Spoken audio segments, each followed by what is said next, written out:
to look today at what England was like at the end of the Tudor period and the beginning of the 17th century when the Stuarts are coming into power.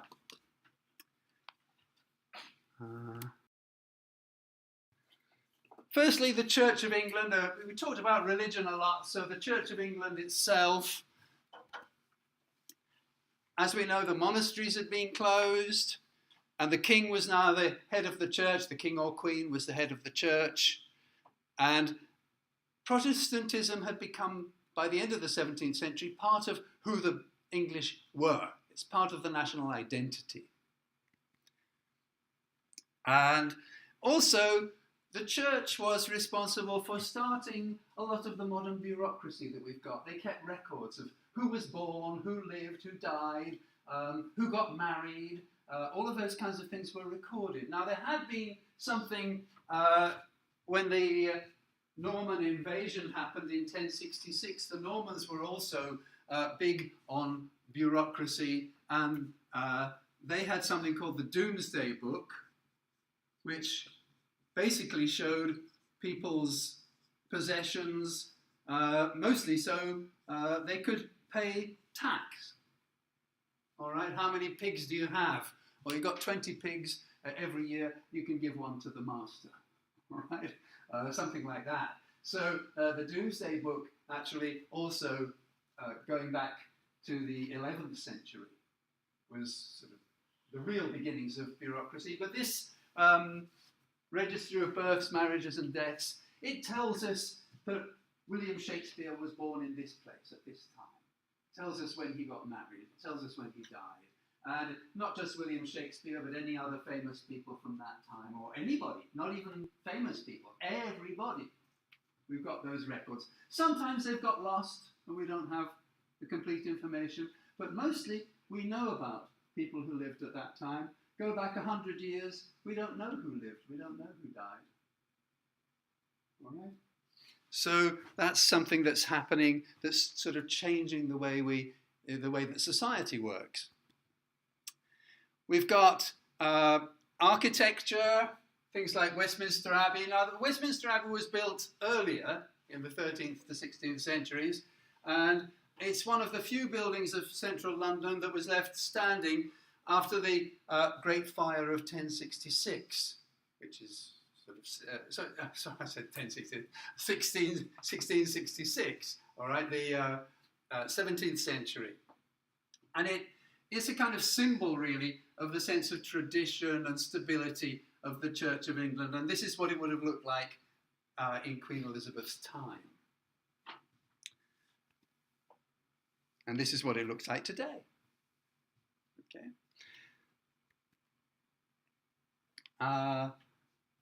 It's still the resting place of kings and queens and other national figures. The custom began of putting famous people, they were buried here. There are memorials to them. If you go to London, you can sort of see all of history laid out here. This is where William Shakespeare is. This is where Queen Elizabeth is. This is where all these famous people have their last resting place. And it has special status. It's called a royal peculiar. It's under the direct control of the monarch, of the king or queen. And that's part of the church structure that developed the kind of hierarchy of the church that came with the Protestants.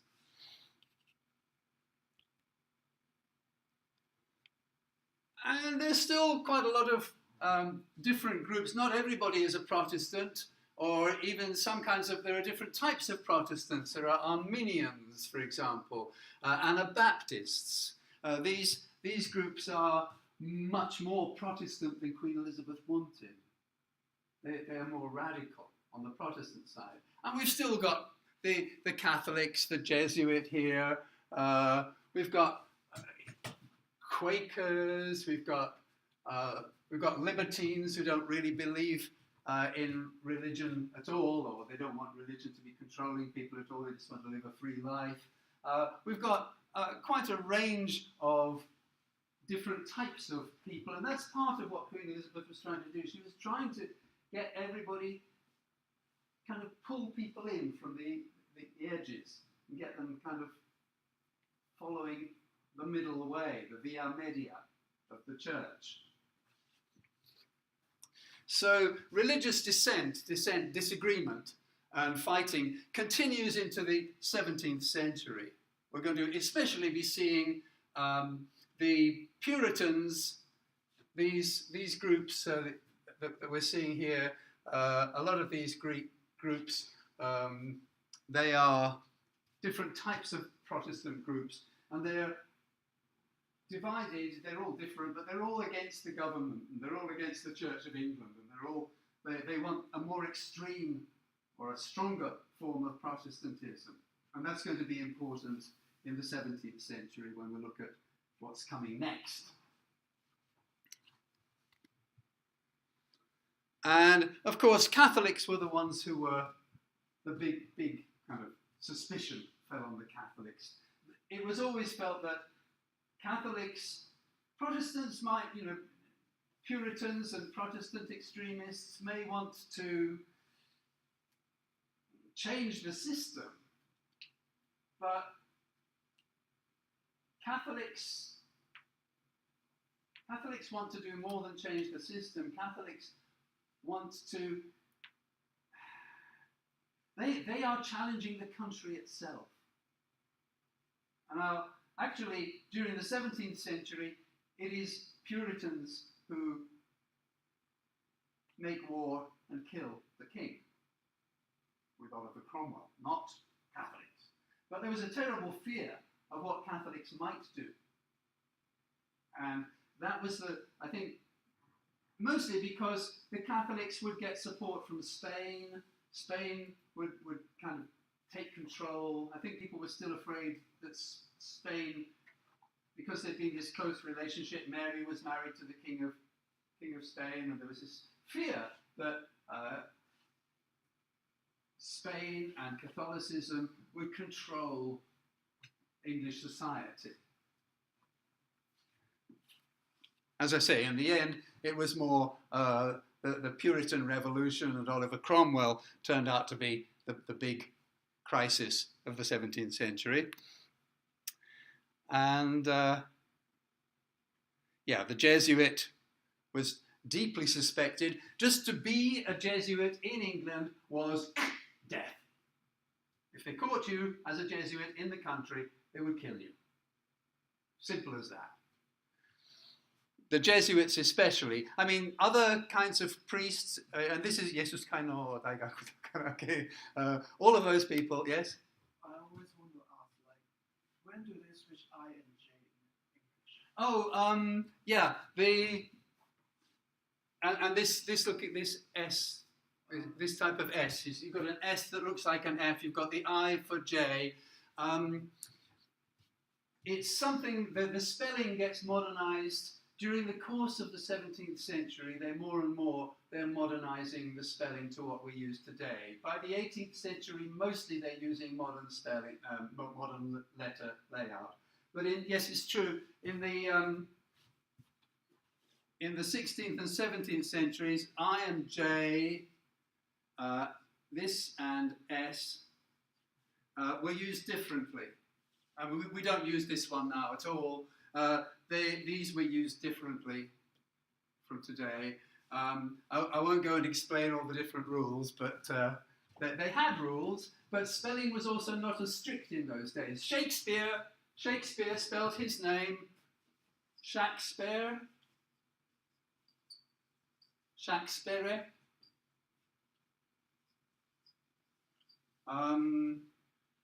And several other different ways.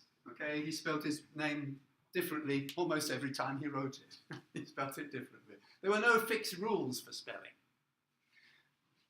Okay, so these non-conformists, these people who don't accept the Church of England, they're going to be very important in what we look at for the 17th century because of Oliver Cromwell and the Puritan Revolution. Let's move on to the government. Remember, we started off with, Henry VII and Henry VIII. Really, the king was everything. And he had tremendous power. By the time the 17th century starts, there's a well-established system of parliamentary government. The Privy Council, Parliament, the civil service and so on, these things are all creating what basically has grown up over the centuries in Britain as a kind of balance of opposites. At the beginning, the king had all the power, so he could do anything, and then the king and the nobles start to kind of share a bit of power. And then the king and the nobles have all the power for a while, and then Parliament gets started, and it forms another part of the balance of power. So we get something growing up like this. And then Parliament gets divided into the House of Lords and the House of Commons. We get a police force coming along eventually. We get different kinds of bureaucracy that act as we call it a system of checks and balances.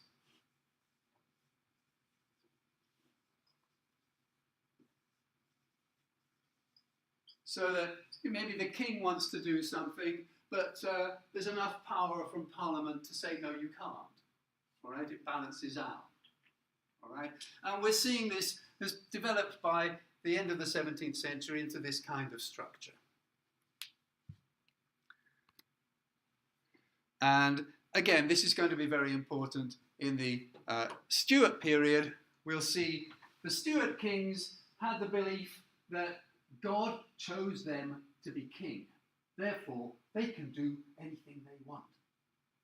All right? This was the problem, especially with the first two Stuart kings, and this is what leads in the end to civil war. So the fact that they didn't accept this kind of system of checks and balances is going to be important in what we're going to see next.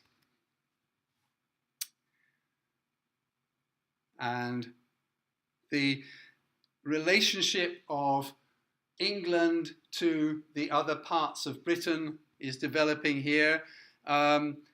Since the Tudors were of Welsh descent, so they combined the Welsh dragon with the English lion. These were just symbols that were used to represent. This represented England, this represented Wales.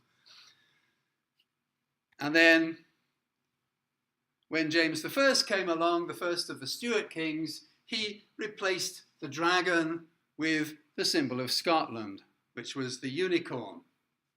So the Welsh dragon gets lost. It's kind of like, well, Wales is really just the same as England or something. It's also not represented in the flag. All right. It is represented in the flag.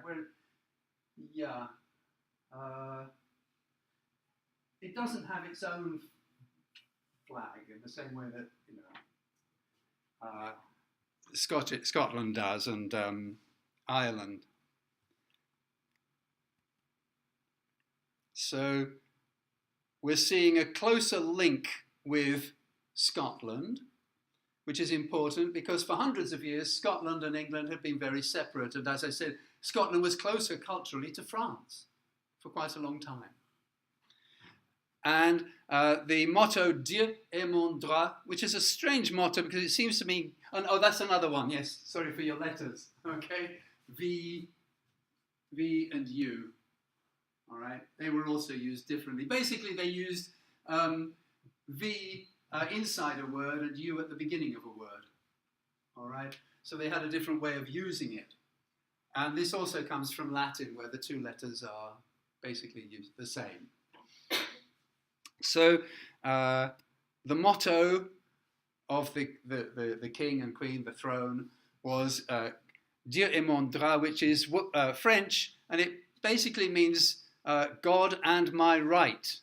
And as I say, James I, the Stuart king, took it to mean it's my right to be king. God has chosen me to be king.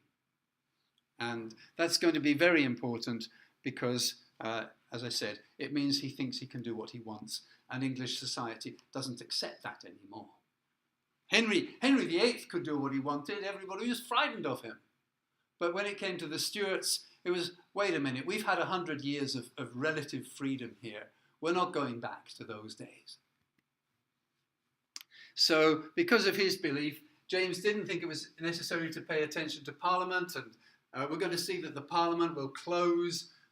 He actually closes down Parliament and says, go back home, I don't want to talk to you. And for a long time he closes it down. And these problems are going to get worse with his son Charles, and we're going to see the Civil War. Relations with other countries. We've got England developing its permanent navy.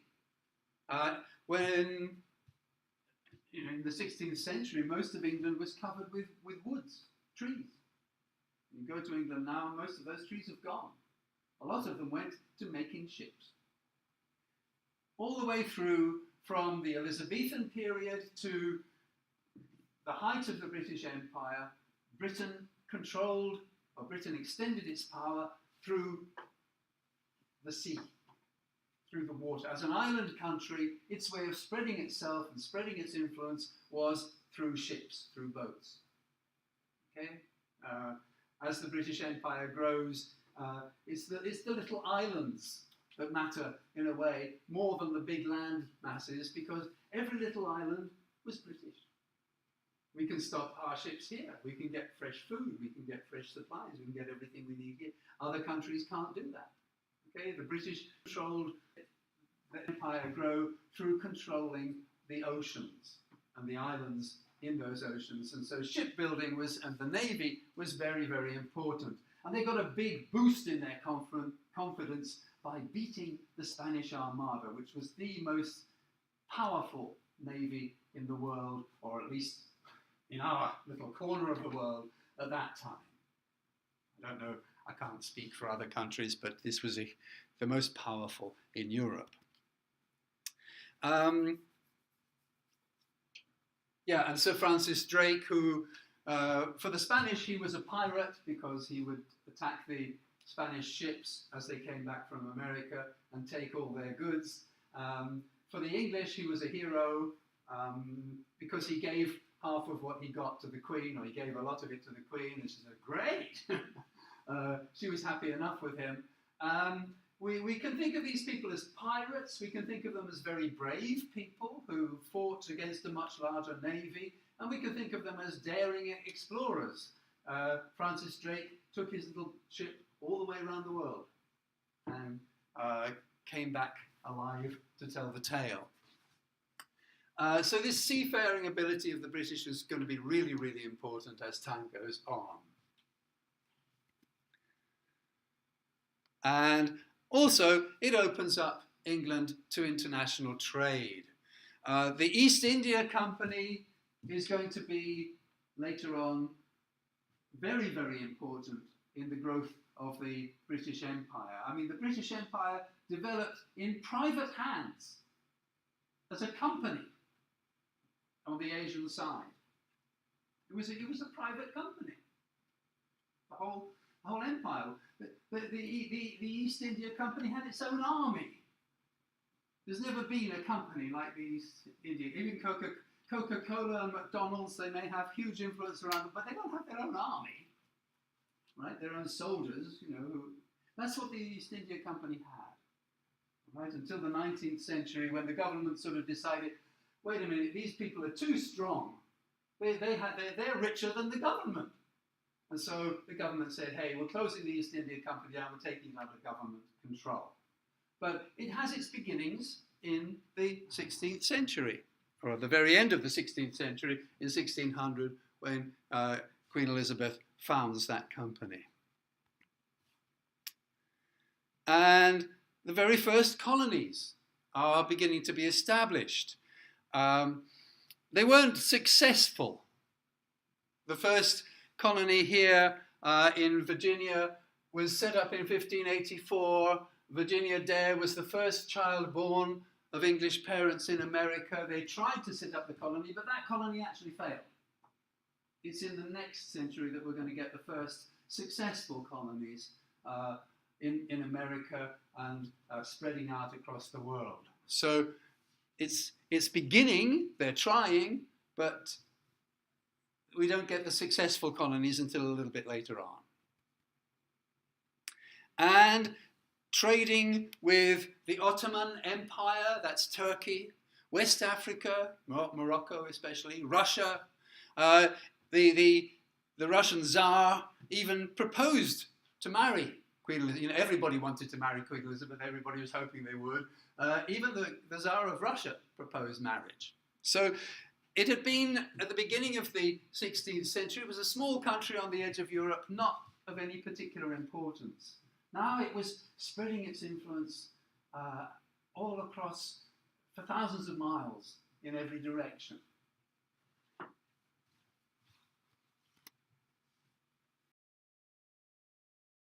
Its local neighbours, its closer neighbours, well, because the Welsh were a Tudor family, Wales is now firmly united with England. It forms a connection.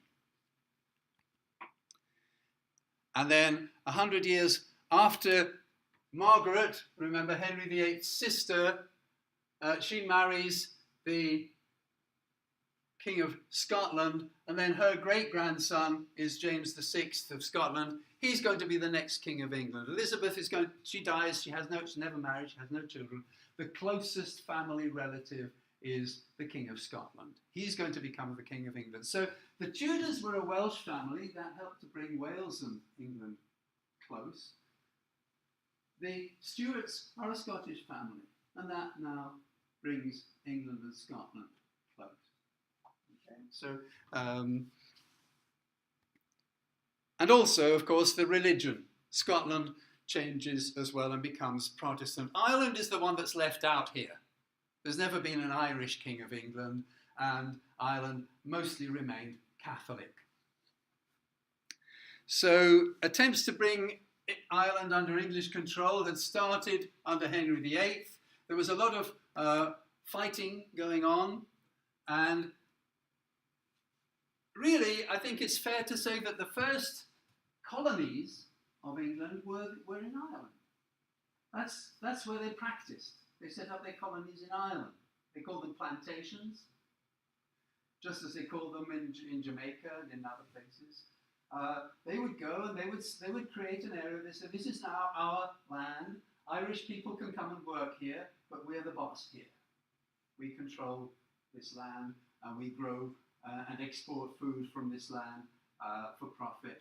And these were the first colonies, really, set up by the English in Ireland.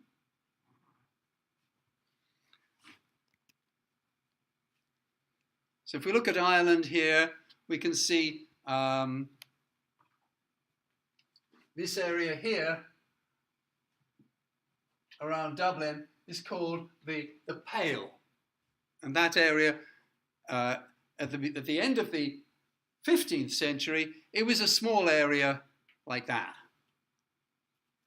This is the during the Middle Ages, the English had been pushing into Ireland, and sometimes they controlled a bigger area, and then it got pushed back. At the beginning of the 16th century, it's like that. It's a fairly small area.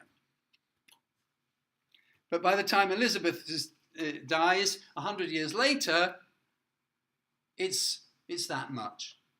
Okay, they've extended firm control over a pretty large part of Ireland. And these plantations were also over many areas of Ireland, in the north and in the south. Okay, this was the one area that really kept its independence, but there were direct control here. The English are controlling this area. Here there are these kind of colony plantations set up by the English, and then this part was the area that kept itself relatively independent. Spain, well, this fighting between Spain and England, the Armada was a big part of it, but the war itself started a little bit earlier. I think I explained that Philip had been, the King of Spain, had been fairly patient with Elizabeth, but when she put Mary to death, which she had to do really, or in that situation, because Mary was plotting against against her with the Catholics to kill Elizabeth. And so Elizabeth said, well, I'm going to have to end this. And that's when Philip said, right, that's more takusang. I can't forgive you for doing that. And war starts between England and Spain. And the fighting is going to carry on until the early 17th century. Although winning the Armada was a huge victory and it put England in a much stronger position, it didn't end the war. All right, it was a big battle, but it wasn't the end of the war. And Spain, of course, made an alliance because of religion and to an extent history. Two Catholic countries here between us, maybe we can get that Protestant country, and not just the country but the whole island of Britain. So there's a kind of Catholic axis relating to taking power and opposing the English. Wasn't very successful, though. And then basically James is going to try to end those wars when he comes into power and say, let's just calm things down here. And basically Spain was demanding England should give Catholics rights. And the English would say, we're not going to do that. So forget it. And so Spain said, okay, well, we've been fighting for a long time here. Let's just say we can't control England and we can't force them to do that. So we just give up. And to be honest, from this time on, Spain's power is just going down and down, and England is getting stronger and stronger. And at the same time, England agreed not to attack the Spanish ships that were coming back from the New World. But it was too late, really. By this time, the damage was done. The Spanish were weakened, and they could not really pull themselves back up. The attacks of the English on the Spanish ships had weakened Spain permanently, and more, Spain was actually depending on English and Dutch ships. So Spain had its own ships, but so many of them were destroyed, or more and more the Spanish had to say, well, we'll employ the Dutch. Spain had strong relationship. Parts of Holland, or Holland mostly belonged to Spain during this time. So they were able to use Dutch ships, but they were forced really to economically to use even English ships, their traditional enemies, but they had no choice. In terms of art and architecture, I think I showed you some of the church architecture. We are looking at a very distinctive development that you can still see, even in Japan, it gets copied, okay? This kind of housing, yeah? You've seen, you get mock, it's called mock Tudor. This is Tudor, this is real Tudor, this is, from the 16th century. Mock Tudor is modern buildings that copy that style. There's one not very far away from here, actually, about 10 minutes walk away. It's a restaurant, and it's all set out in Tudor style from the outside. And yeah, these houses, you can see the date on that one, 1593 it says. These buildings are still standing. Okay, it's unusual in Japan, buildings hundreds of years old like that. We don't have earthquakes, and we don't have the problems of Shiroari termites and things that you have in Spain, in Japan, because of the damp climate and everything. So, and we're building with materials that can just last for hundreds of years. So we do have, very old buildings. Look at that. It's a pub. It's a pub. It's a hotel, Feathers Hotel. So it'll be a pub downstairs with rooms for people to sleep upstairs, which it's been doing for hundreds of years. And then they're starting to use brick for the first time, really, in the 16th century, brick is becoming an important material for building, and you're getting things like these kinds of homes for very rich people living in. There's a kind of mistake in Japanese English. You say mansion, it means a big building, but actually mansion means a big building for one person or one family. What you call a mansion, we call a block of flats or an apartment block. So when I first came to Japan, people said, "Oh, you live in a mansion?" Not exactly, not like that. All right. Church architecture. This one was built in the early 16th century, the time of Henry VIII. Inside, it's like this.